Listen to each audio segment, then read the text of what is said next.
welcome to Live in the Tzolkin. I have a very special announcement today, which is that we have started a newsletter.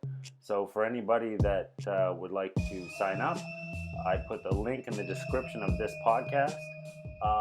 In the newsletter, we'll be analyzing more details of different elements of the Tzolkin, and we'll be sending them out every Trecena.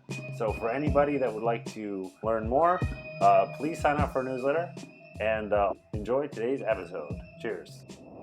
Whether if you would want to take into account the flesh or not.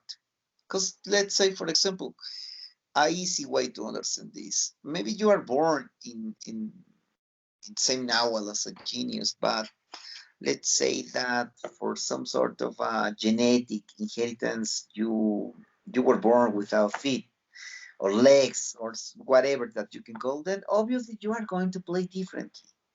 The body has to be taken into account. Sometimes education or heavy big stuff in education. But as I following what I was saying about the Einsteins, then you can see that anyways, mostly the basic stuff about the Nahual are going to be present in you, whether you have legs or not, or whether you change education or not, whether you were traumatized or not. But yes, at the end, the Hachbal Nahual, the one that takes that harvest your consciousness, is going to explain that. Who was the ghost in the machine? What was that unicity composed of different elements? And which was the captain, let's say, of the team? And it is another beautiful way of entering into deep into the Mayan calendar. And by the way, I haven't taught this to my students. So, well, let's see if next year or if I open another class. Because now I'm getting fascinated because I remember something and I will want to analyze the death of a person that is a public person. But as soon as I finish this, I'm going to Google some birthdays. Because by the way, let me tell you something. I started like 30 years ago, more than 30 years ago, but as a practitioner of the Mayan calendar and in everything that is now what I do, well, 20 something years, 20 something. And, but I still have the same fascination every time that I got a new birthday and now a Hachbal Nahual to understand the stuff. Some people that has been listening to my conversations and stuff, sometimes they write to me and says, "What is the meaning of dying this day?" And I was like, "Well, it depends. Give me the birthday also and some conditions." And but it is such a fascinating stuff. I'm still like a kid studying birthdays, and now this is the day in which you die. Yeah, that's why I thought it was a really great, topic for a podcast, because there's literally endless, interesting things to talk about and discuss and discover. Mm. And I'm always excited to learn still, and to analyze still. So it's almost like analyzing, I don't know, the weather or something. It just keeps going, and it's very interesting. Yeah, that's very interesting, especially not, let's say, not for morbid stuff like, but what I found remarkable and what I have been doing about this is that learning how the birthday and the death day, the playing between them, helps me also to understand my own decisions, how to do new stuff, how to, let's say, to manage better my resources. Because that's whenever you talk about your Nahual or whenever you go deep into the understanding, then you arrive to the point that you have that the Nahuals are also your resources. It's not that, for example, that you do have everything written by them, although they For example, one of the basic stuff that we have to understand in Mayan ways is that the Nahuals use us to think or to understand themselves, but at the same time, but at the same time, we understand the self through them. And This is actually, uh, this gets to what I wanted to ask you earlier, like at the, what I was thinking for the theme of today's podcast, uh, which is something along the lines of, it's a very deep question, and I'm not sure we could get to the bottom of today, but you know, uh, what what really are these things? What are they exactly? Um, and what's our relationship to them? And um, you know, geez, I don't even know how to ask the questions. For example, it's like, where well, does our I behavior understand come what from? you're saying. Yeah, go ahead. I understand what you're saying. It's a basic human. Well, a basic, not in the bad sense. It's one of the things that a human, or humanity, civilizations has been asked in the sense of the self. What is the self, right? But sometimes if you go to see That's right. Yeah, the history of philosophy and stuff, you have seen how there has so many different explanations, and there has been some Western thinkers that almost got close to what the Mayan ways are, like the monads. There are so many things, and uh, but whenever you listen in Mayan, things like uh, the Nahuals get conscious of their own through us, or that humans are vessels for them to go through or to understand themselves, or that we understand the selves through them, is like what like what? And for example, when it you go sounds on to crazy. prime, yeah, it goes crazy. Well, my answer is they are ways of consciousness, and every way of for easy for to resolve not as simple, but let's Well, say okay, so I want to a get into response for a this little bit podcast. more detail about this because they're a consciousness, but Well, yeah, if no, you will want, we could talk about if okay. Last if you question will about want. it, and then we'll move topics. But this is my basic question is, what is the mechanism of consciousness? You know, Well, see what that, I'm or what I'm where prop- is the mechanism of consciousness?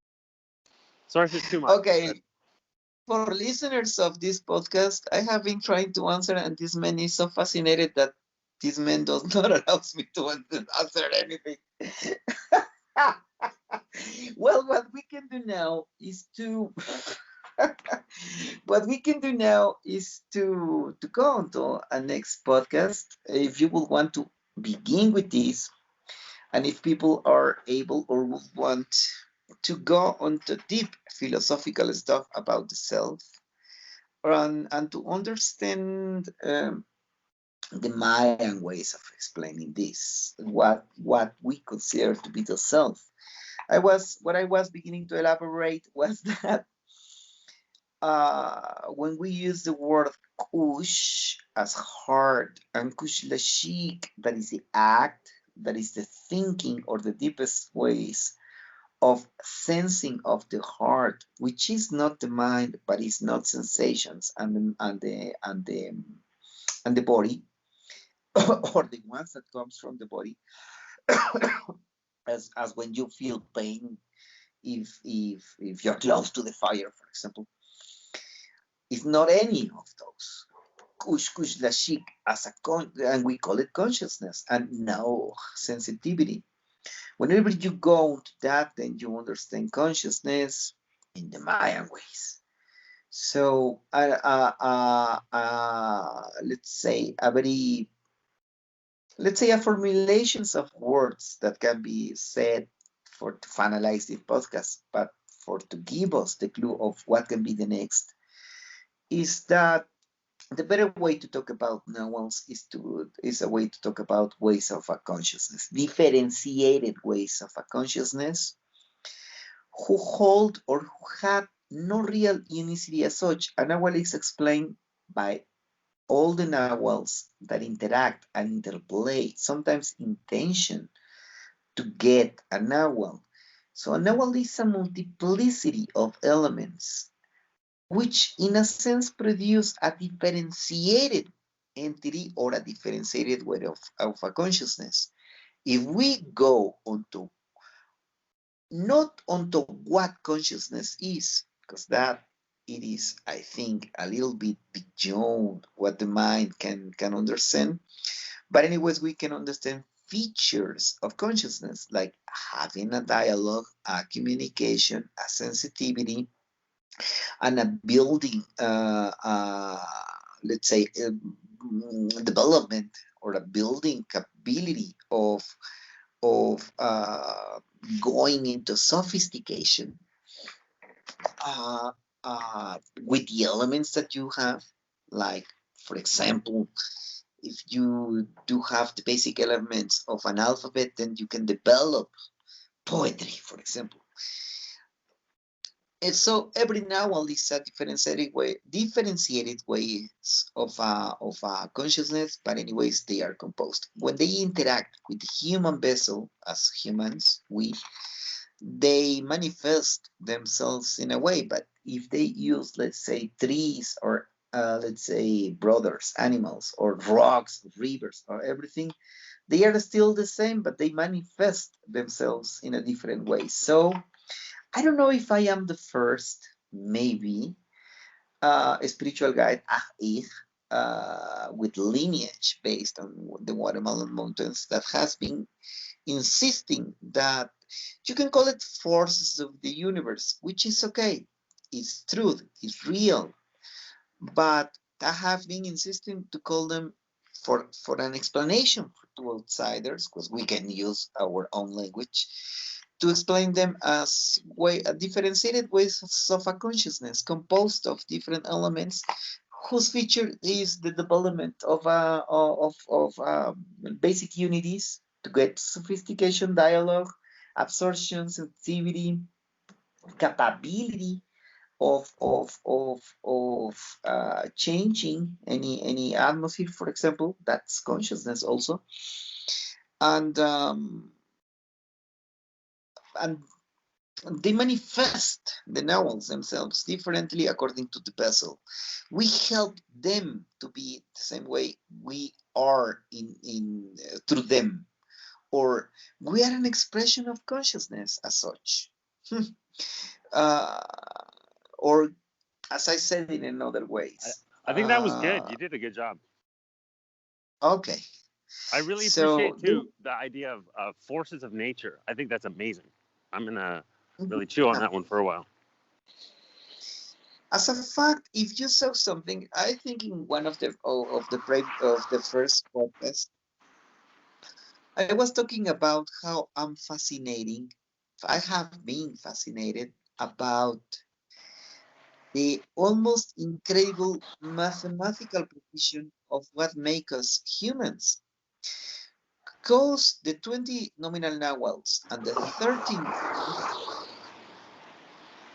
play mathematically perfect between the sun, the moon, even the planet Earth.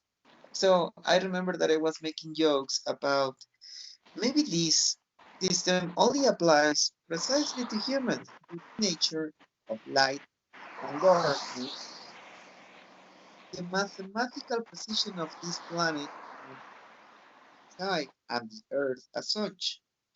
And it seems that it's only to understand people hitting planet Earth. And I was making jokes about like, well, next time that I go to the stars, I'm going to start to study another Tzolkin based on another interplay of planetary systems and mathematics, because this is amazingly precise to understand planet Earth, the Tzolkin. And but who Well, knows what it here's another idea. Like you go to Mars or something and have two moons. What the hell? yeah, How and a you how different did distance. How are you gonna deal with that? And a different distance with the sun, and a different interplay between the light and obscurity and fire and water or whatever. So, but this one sometimes that's what arises also in between some spiritual guides, that arises the idea of, do we really were created? Or what is the real meaning of a creator, whether masculine or feminine, or the interplay or of both?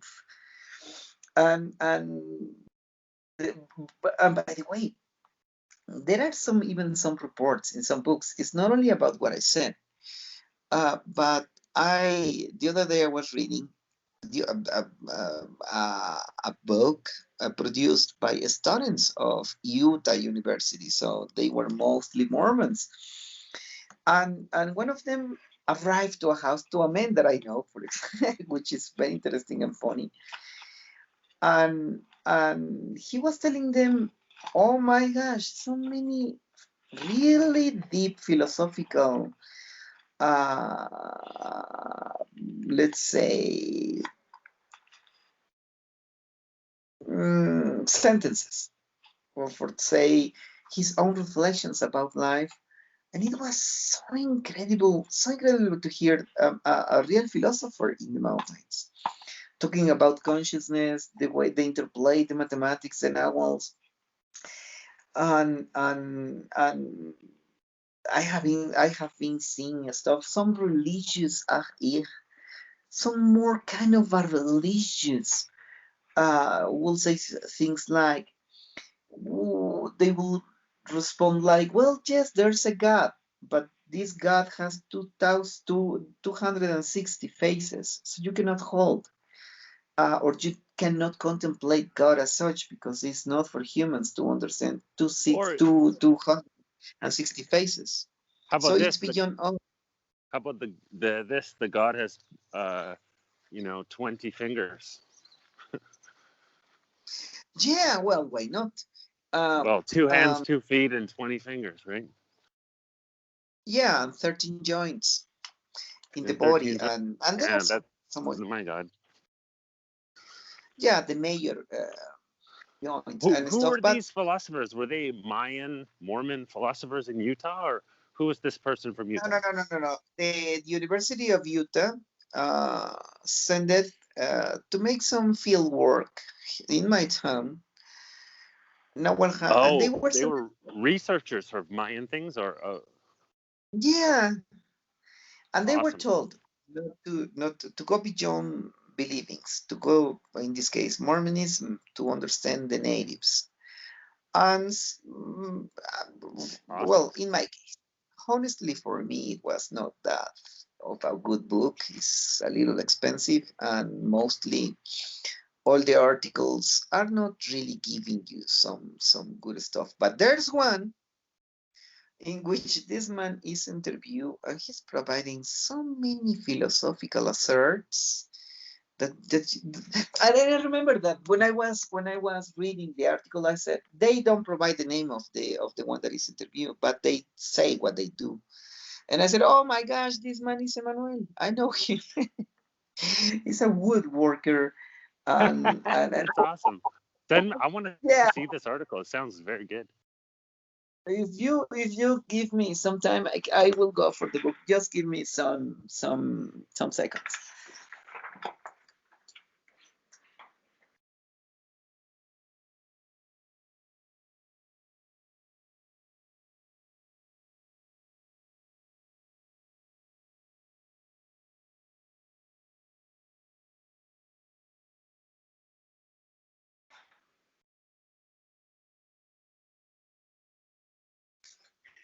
Okay, this is the book. It's called Road to Change in Maya Guatemala, a field school approach to understand the Quiche.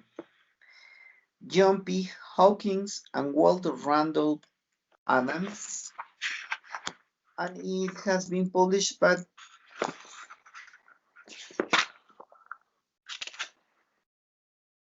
That's awesome.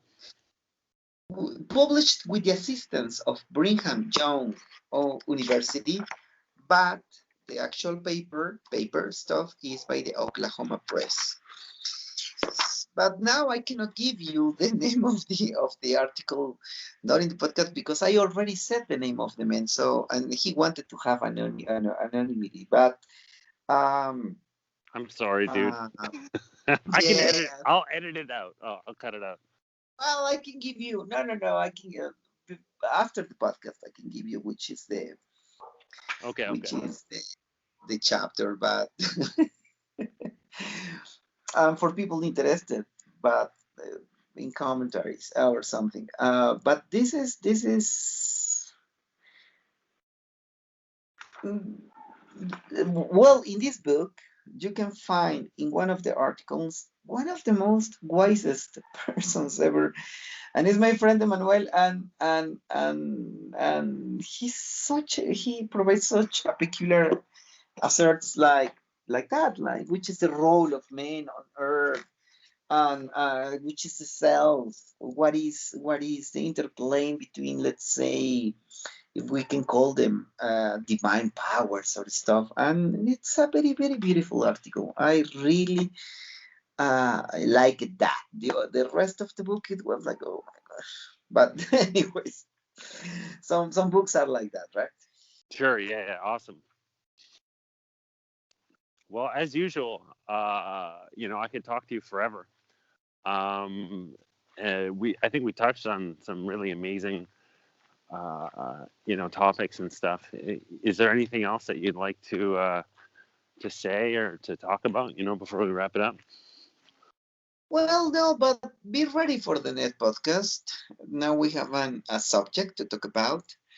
And I would want to say, well, to my students that we need to plan the next year and to open audience, to say that I'm preparing a class or workshop based on my book, The Gestation of the Universe. So, the birth of a universe. So, if someone is interested to go or to delve deep into what I wrote and you got no answers or you got confused, because I was planning to do so many stuff, but COVID stopped everything, and I have been receiving emails, personal conversations, chats, inbox messages in different ways for people asking me stuff, but COVID stopped everything. So now I'm going to open for the person like, and or for specialists as doulas or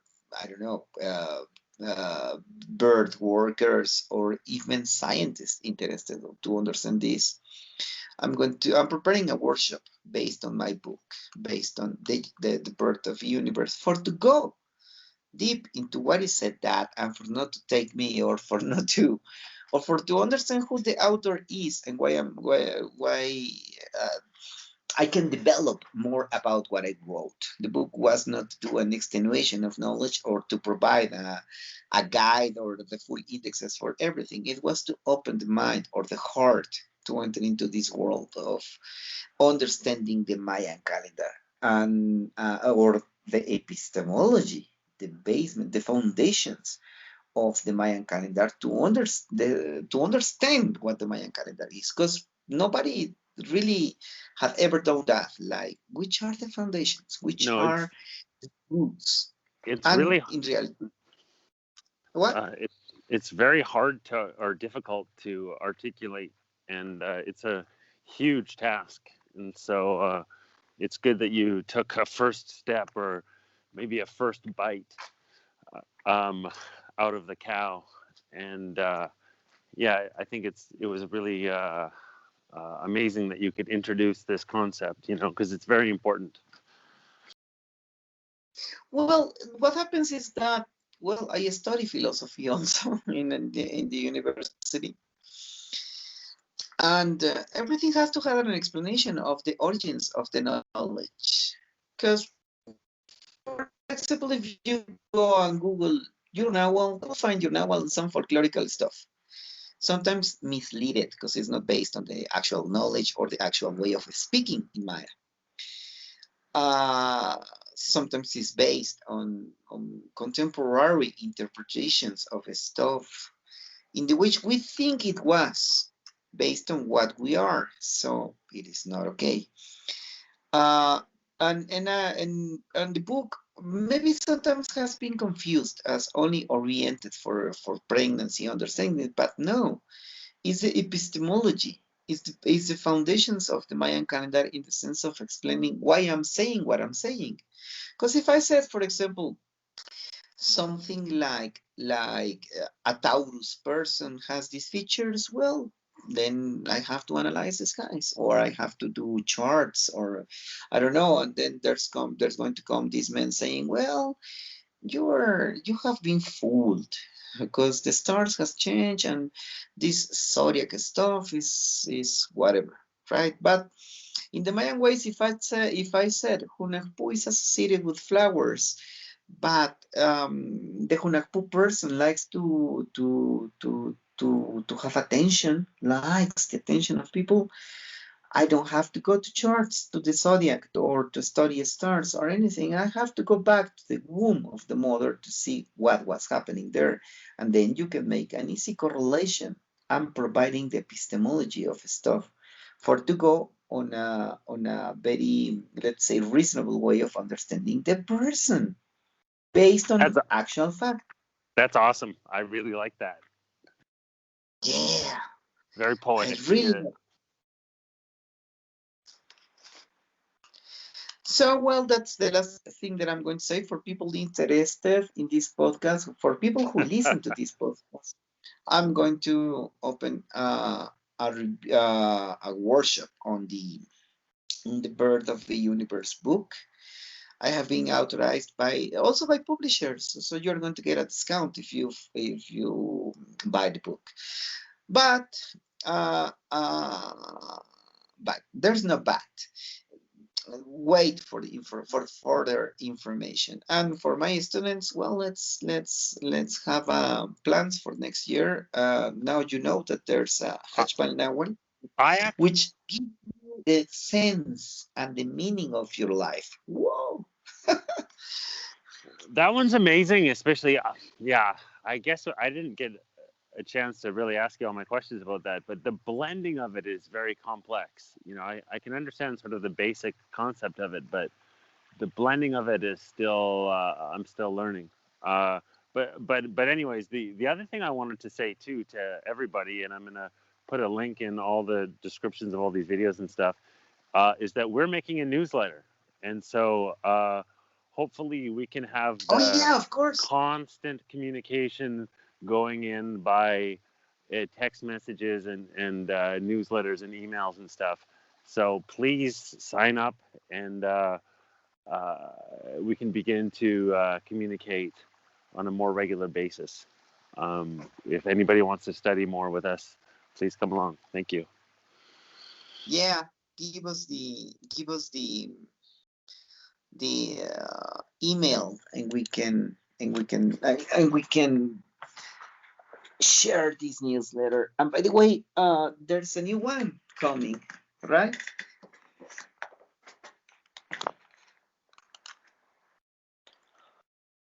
Yeah, yeah, of course, always. Okay. Well, then let's say bye bye to everybody, and see you next episode. Ponder about what I have been saying, and if you will want to delve more philosophically, well, I can prepare something else because we started with some theme and we ended with another different one. We were just